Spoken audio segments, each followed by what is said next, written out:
Just waiting on this to come up. We are live, and we are now live on YouTube as well. Hello to my Instagram followers. We are live here for Red Stinker Tinker Live. A lot to get through this morning. Hoping that I can give you a little bit of insight, last minute answers for you to ensure that you win your Week 5 matchup. We're going to start at the top as we always do, our quarterbacks. So we're going to add in a wrinkle this week. The first 4 weeks I've given you who I think is going to be the top player at each position.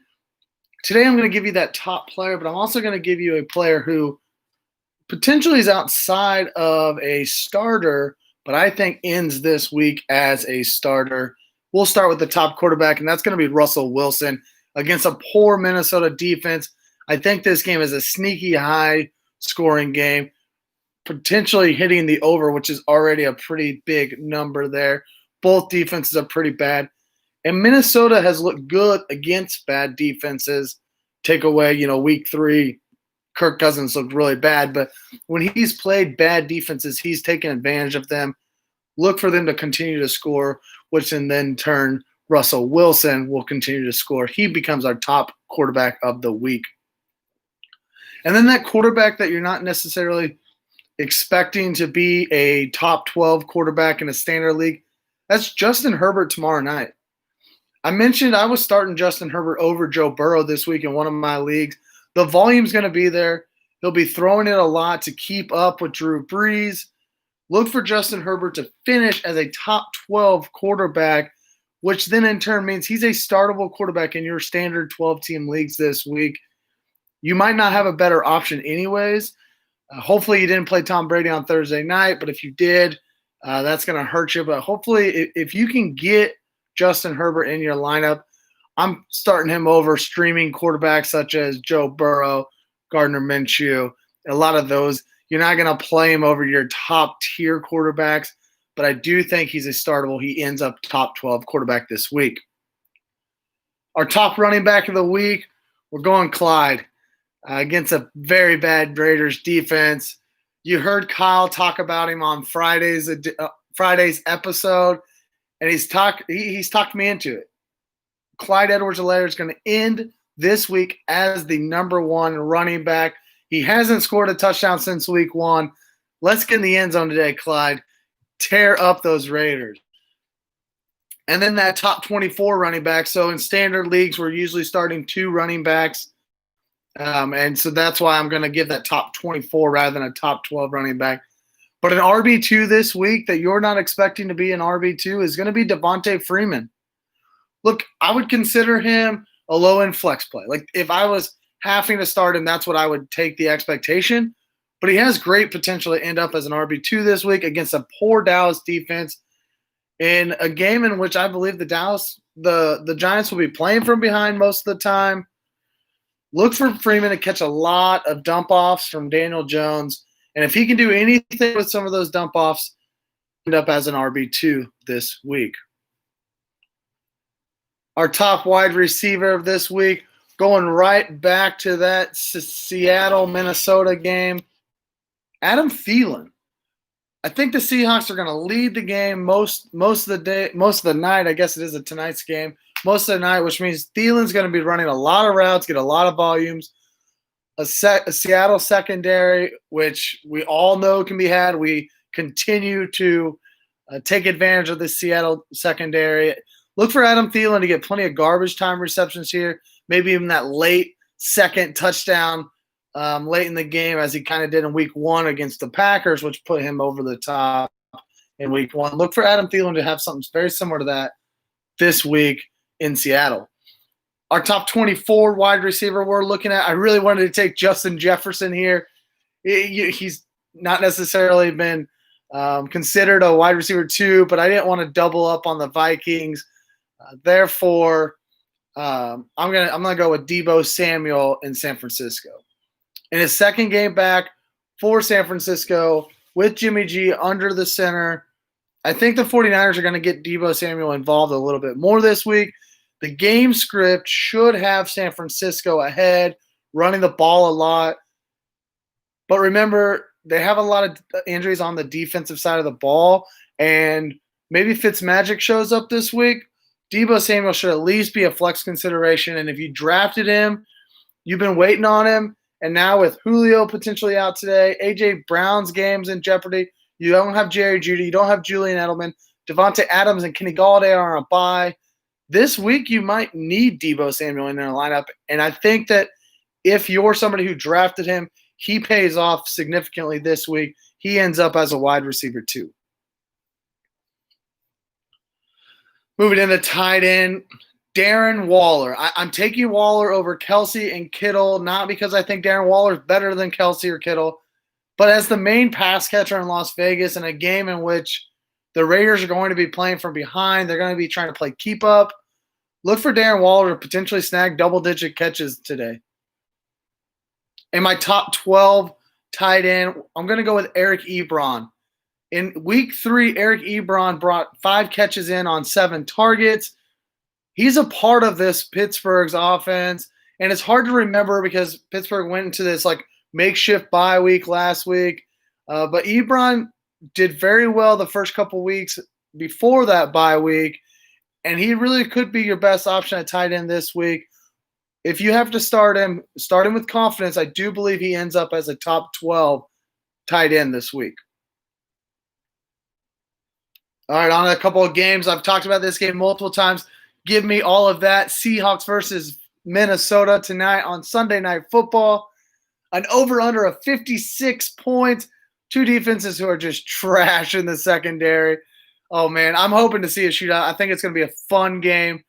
The main concern in tonight's game is Kirk Cousins, right? It's got to be the main concern for you. But if he can play well, and I think he's going to play fine tonight. I told you earlier, they do well against bad defenses. If he can play well and he's capable enough tonight, then I want every single Viking or Seahawks skill player I can get. Dalvin Cook, Justin Jefferson, Adam Thielen, Tyler Lockett, DK Metcalf, Chris Carson. Just give me all of them. And, of course, you always want Russell Wilson in your starting lineup. Seahawks versus Vikings tonight on Sunday Night Football. Give me all that. The don't like that game, it's going to be the Cleveland Browns versus the Indianapolis Colts.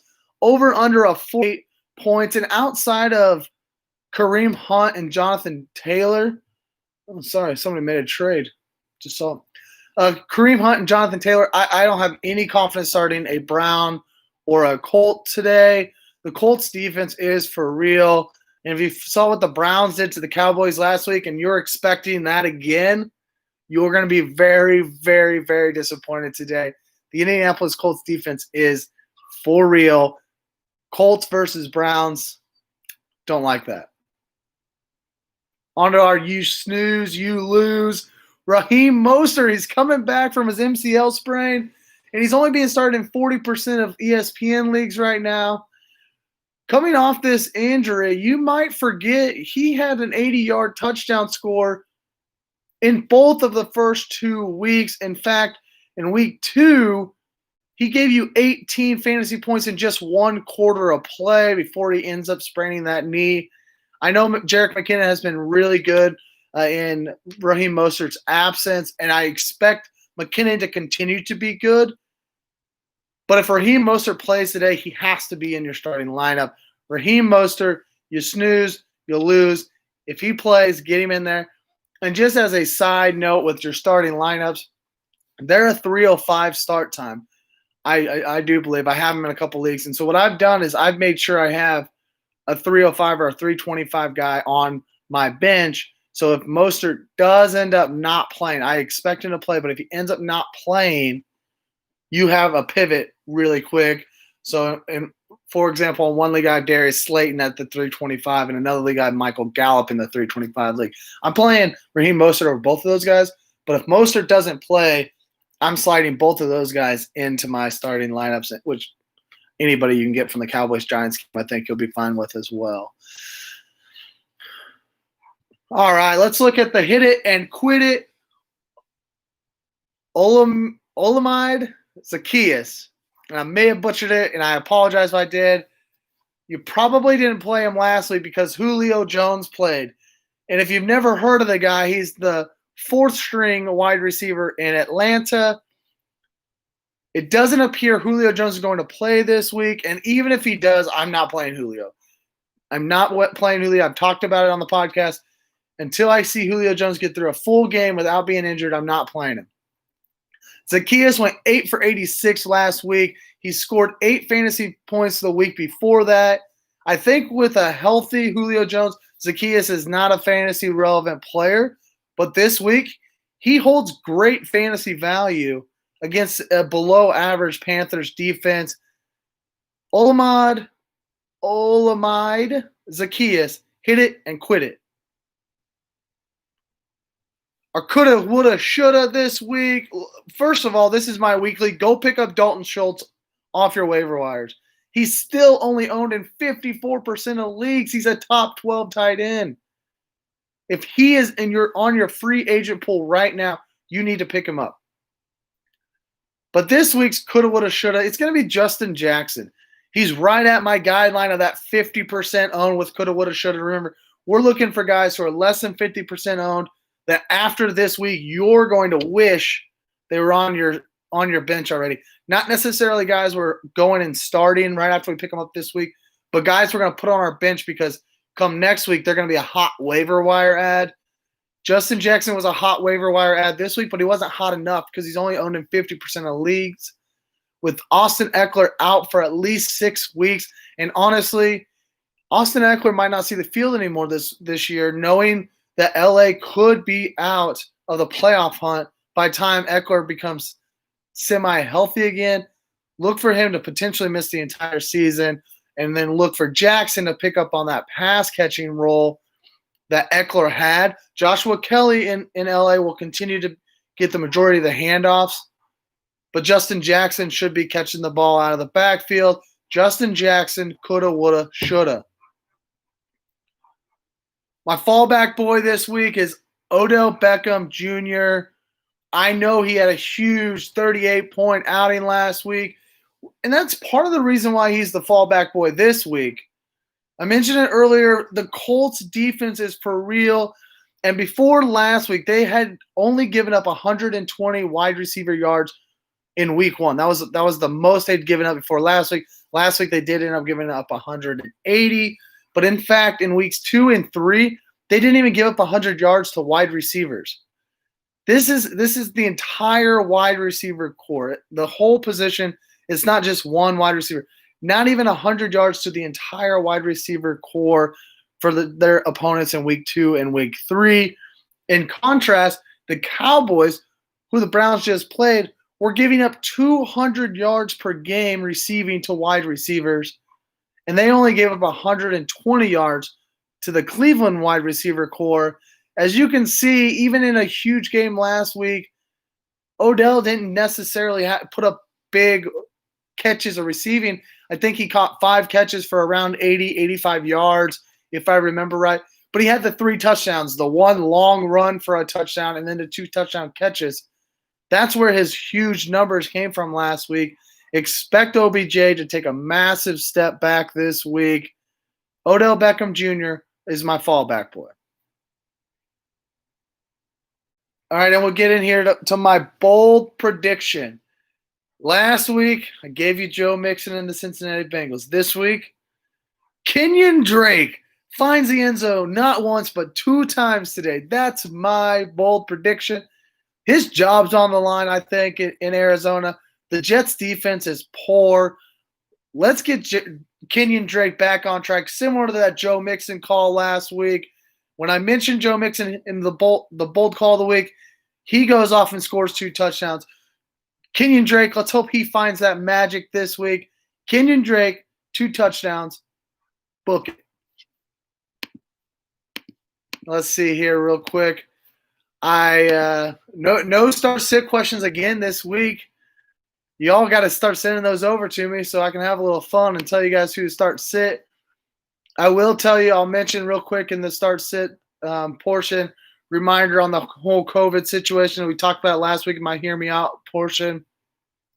Make sure you and your commissioner have a plan in place in case the Bills-Titans game gets canceled. The Patriots-Broncos game already pushed out. That will be a bye this week for both of those teams. You're not really playing a lot of guys off either one of those teams, but that's a bye this week. Keep an eye on the Bills-Titans. Make sure you have a backup plan for them. And if your commissioner doesn't allow you to just put a backup plan in place, if you have a guy like Derrick Henry, make sure you try to get somebody who's playing in the Monday night game, and maybe you have Justin Jackson. And if the game gets canceled tomorrow afternoon, you can slide Justin Jackson in for Derrick Henry. Look at that, see what you can figure out there, but try to find somebody from the Monday night game to allow you to then pivot if that game does end up getting canceled. And if your commissioner doesn't have something in place to allow you to just have somebody sit on your bench and call them your backup, then your commissioner is doing it wrong. All right, and let me end up here. Again, I didn't see any start-sit questions, so we're going to end with my hear me out this week. And hear me out. This is the time of year everyone who drafted all of those backup running backs are starting to see that they don't have a lot of value on their bench, on their roster. And so when that next hot waiver ad comes up, they end up dropping one of those backup players, the Tony Pollards, the Alexander Madisons. Therefore, for you own one of those top running backs. It's time to start handcuffing those running backs. We have already seen it this year, C-Mac and Saquon Barkley, Nick Chubb going down. Don't be left hanging out to dry if your top running back goes down. Work on getting those handcuffs now. And here are some of those top handcuffs that I would be considered.